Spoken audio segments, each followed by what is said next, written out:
Hey, what's going on YouTube? Gary here, gzduel, here to bring you guys a duel, actually a full match on Dueling Network, and I am playing some Evilswarms. And you guys might have noticed how fast this duel is going, well, because the whole thing is like 30 minutes long.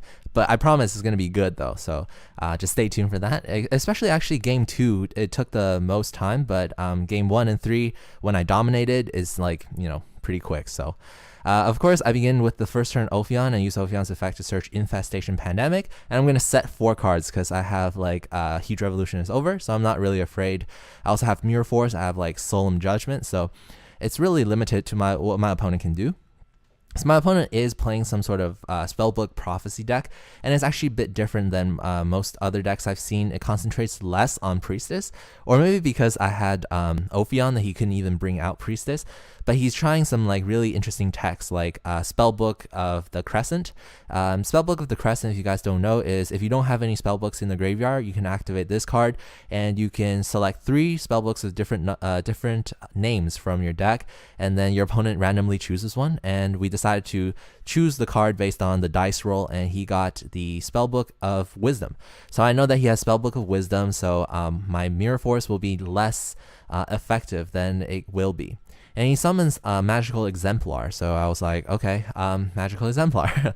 If he attacks, I think he wouldn't summon Magical Exemplar without having like a way to get power. See, he has power because he's going to use Spellbook of Secrets in order to fetch Spellbook of Power. He's going to activate Spellbook of Power in order to make his Exemplar 2700 attack, and he's going to try to attack. So I'm going to try to activate Mirror Force and destroy his Magical Exemplar, and he's going to use basically the Spellbook of Wisdom in order to save his Magical Exemplar.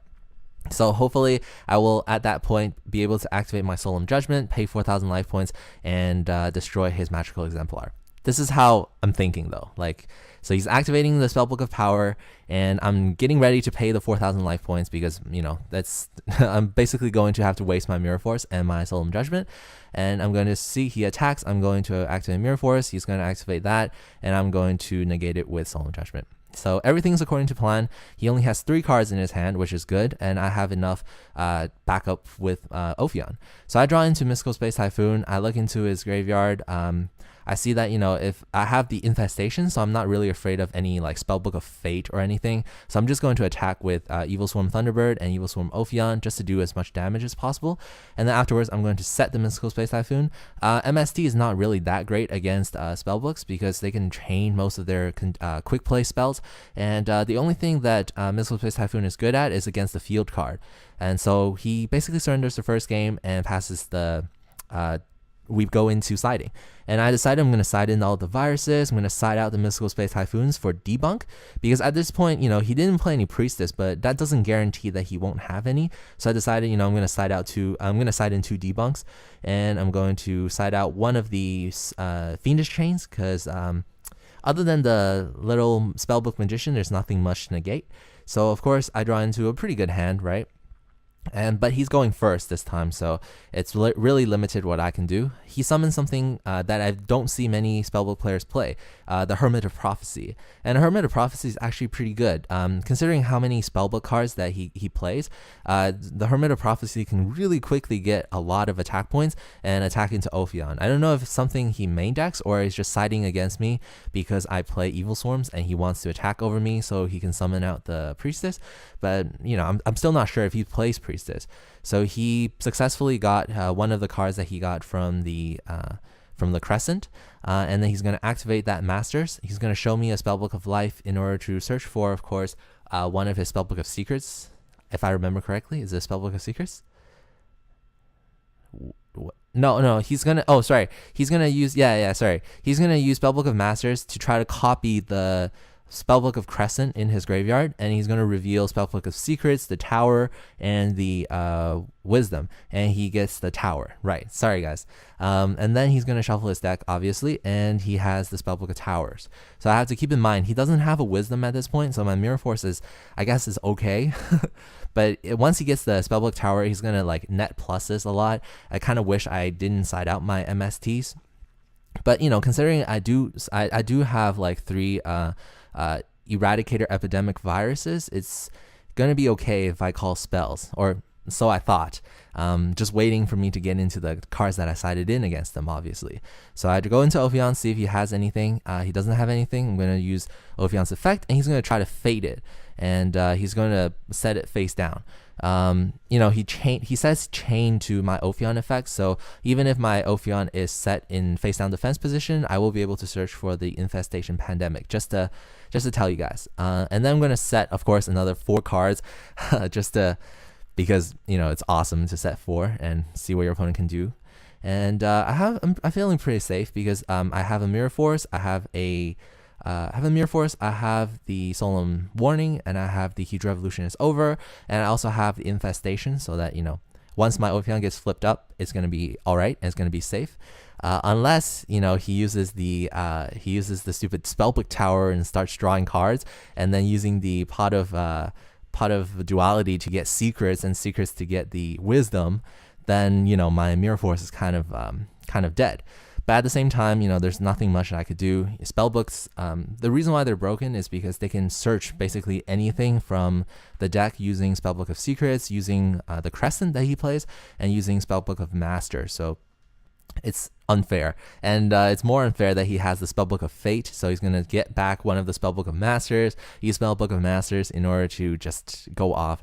His deck is really derpy, and I don't like it because it's just so much time wasted in showing me spellbooks and searching for spellbooks, and he's doing a lot of nothing, but at the same time he is doing a lot of something because he's adding counters, adding attack to his Hermit. I guess that's maybe his style of play. He's just maybe not using Priestess at all, which got me kind of thinking, if I don't win this game, I'm going to take out the debunks, and I'm going to put in some of the Mind Crushes, because Mind Crush will be able to get rid of those cards that he adds to his hand, and as well I will be able to see his hand. And then I'm going to probably side in also some Spell Trap removal, because that Spellbook Tower is really annoying me. And so I'm going to summon Cursion right now, and he's reading my Cursion because he doesn't know what it does. Cursion has a really complicated effect, so I understand. And I drew into Fiendish Chain, so I was thinking, even if he has Fate, I will be able to Fiendish Chain it. And if he attacks me, I will activate Fiendish Chain, and then he's going to try to use Fate, and I'm going to activate Mirror Force, getting rid of his Hermit. The same. So I'm going to try to get Ophion, even though he has Max C, I'm going to use Ophion anyways. And he's going to use the Apprentice Magician's effect in order to search for the Spellbook Magician of Prophecy and play it face down defense position. That at this point was really annoying to me. But I set the Fiendish Chain, and I have the Mirror Force, so if he decides to attack, I will be able to use both and try to get rid of the stupid Magician that he has too. And since I do have Ophion, I have plenty of protection for Ophion. I feel kind of okay at the present. Even if he has Priestess in his hand, he can't use it. So it's not bad. And so he's using his Spellbook Tower, the standby phase, to get himself pluses. I hate the tower. I'm gonna think of a way to get rid of it as soon as I can. So he preemptively activates the Spellbook of Wisdom. So I was like, okay, sure. I actually just chain to your Spellbook of Wisdom and just decrease your Hermit's attack to the original attack, which is pretty awesome. So he's just trying to figure that out. And he does understand the concept of chaining. So I'm glad we don't have to argue over rulings. That's pretty cool. And so his Hermit is at 1,200 attack, and he still hasn't flipped over his little guy. So he flips over his little guy, so I'm gonna use Solemn Warning, because I don't want him to get Spellbook of Power, because if he gets Spellbook of Power, there's nothing I can do. And instead he summons another Spellbook Magician, so I was like, oh no, he's gonna use this Spellbook Magician to try to get secrets, and he's gonna use secrets to get power, and he's gonna use power on top of the Hermit. And since Hermit has already secrets and power, Hermit is going to be 2,800 attack, and I'm going to take damage. You see, I'm doing all of this calculation in my head while he's darping off, but I know that I don't really have anything to do. I do have the Mirror Force, but I can't use the Mirror Force right now because he preemptively used the Spellbook of Wisdom. So for the rest of this turn, he can't be affected by traps. So I considered using Mirror Force, but I'm not going to. I'm just going to take the 250 damage and the 500 damage from the little Spellbook Magician. I know the damage right now is like not really significant, but he is netting like pluses and netting searches with his Spellbook of Power. So you see he just got Spellbook of Fate, and he's doing the 500 damage, and he's setting probably the Spellbook of Fate. And so it's my turn. I draw into macro, but it's like too late right now. If I drew macro in the first turn or something, then I will totally make his Spellbook Tower invalid, and all of his masters and all of his stuff like that will be totally unworkable. So he summons Tsukiyomi, so I was like, okay, you can summon Tsukiyomi, I have Mirror Force. But he used Tsukiyomi's effect to flip his little Spellbook Magician face down, and I did not see that coming because that just added a plus for him, and I felt really bad. I should have I should play Torrential Tribute maybe, but he probably has Fate anyways. So he's using Tsukiyomi, he's using the Little Magician, and he's going to attack, and I'm going to activate Mirror Force, and it caused him, and I want to activate Macros Cosmos and Chain 2, but he did activate the Book of Moon, and he's going to use Book of Moon probably on his Little Magician, and he's going to use the Spellbook of Fate to banish my macro, and my Mirror Force will still work though. It will still get rid of the Tsukiyomi and get rid of the Hermit, so I feel like, it's not bad. He has 4 cards in his hand and a Little Magician, and his Magician already declared an attack, so he can't really use it again. But at this point, he has too much card advantage. He has too many spellbooks in his hand.